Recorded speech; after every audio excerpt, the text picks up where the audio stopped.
Yo yo yo baby boy, Galaxy Cosmic Red Tail. Sorry boy, at ayun na nga, nag-travel tayo papuntang Indonesia para makatingin lang ng isda nila doon, baby boy. Ay, biro-biro lang, baby boy.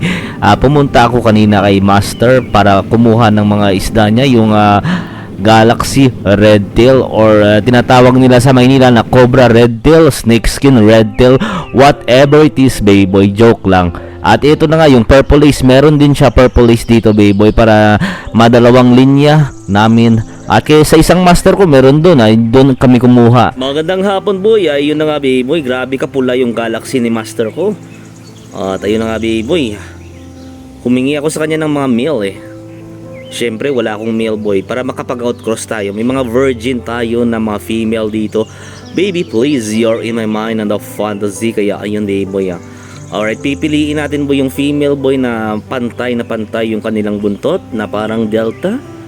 At syempre yun ang pinaka malapad yung dorsal boy, syempre yung pipiliin natin boy. Kasi yung male natin, yung sa coloration, grabe yung coloration ng ating lalaki. At ipapasa ng lalaki yung kulay na to sa babae boy.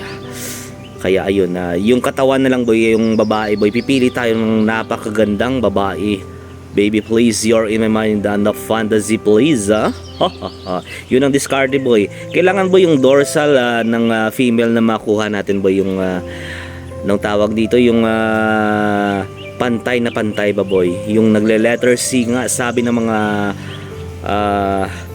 mga veterano. At ayun na nga boy, andito na yung mga female natin boy, mga virgin boy. Yan, pipili tayo dyan baby boy, you're in my mind on the fantasy as always boy. I-separate nyo talaga yung mga female nyo boy para virgin boy.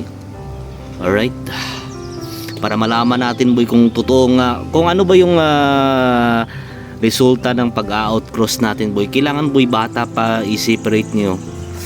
Tagal na to, mga 3 weeks na ata nung na-separate ko. Nung nakita ko yung gender nila lods, separate agad yan. Wala nang daming style boy.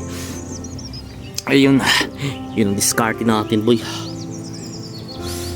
Ayun, kukuha tayo dyan ng virgin na female. At ayun na nga boy, nakapagpares na tayo. 3 babae at 1 lalaki boy Kasi masyadong maliit yung babae natin boy. Kaya sabi ko, for example kapag mag-drop na sila, pipiliin natin yung female na pinakamaganda. Hindi pa kasi natin talaga makita kung gaano, kung sino ba yung magandang female talaga dito sa mga dorsal nila kasi bata pa. Pero kapag mga 2 weeks yan boy, makikita na natin yan. Kapag nabuntis na, lalaki yung female.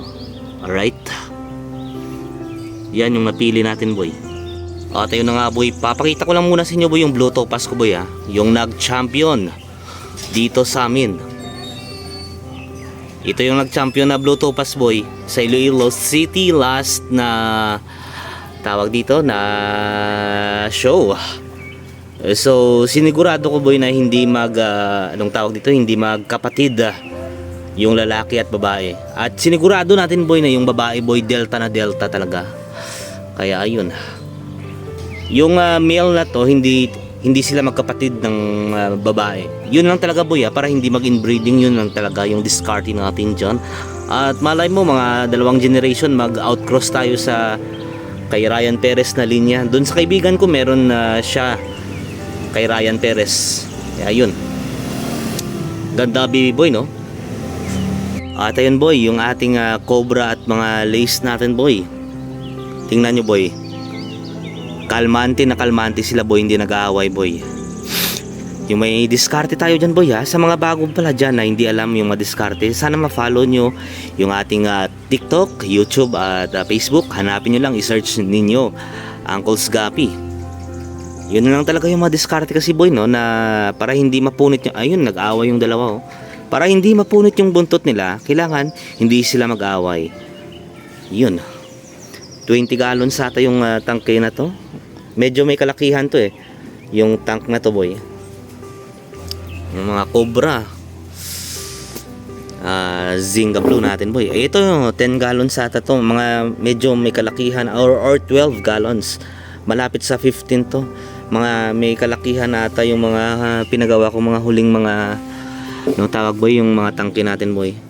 At ayun yung kanilang tita buntis na ata. Diyan tayo kukuha na next generation boy ng ating Zinga Blue. Tapos syempre yung mga lalaki diyan gagamitin natin doon sa kapatid nila para hindi mag-inbreeding boy. Napakaganda kasi boy mag-alaga ng gapi no. Maraming mga tinatawag nating mga convoy kung paano ba natin ma-maintain yung itsura nila at para hindi sila mag-inbreed boy. Yun grabe, napakasarap talaga mag-alaga ng gapi. Kaya nagagapi ako boy.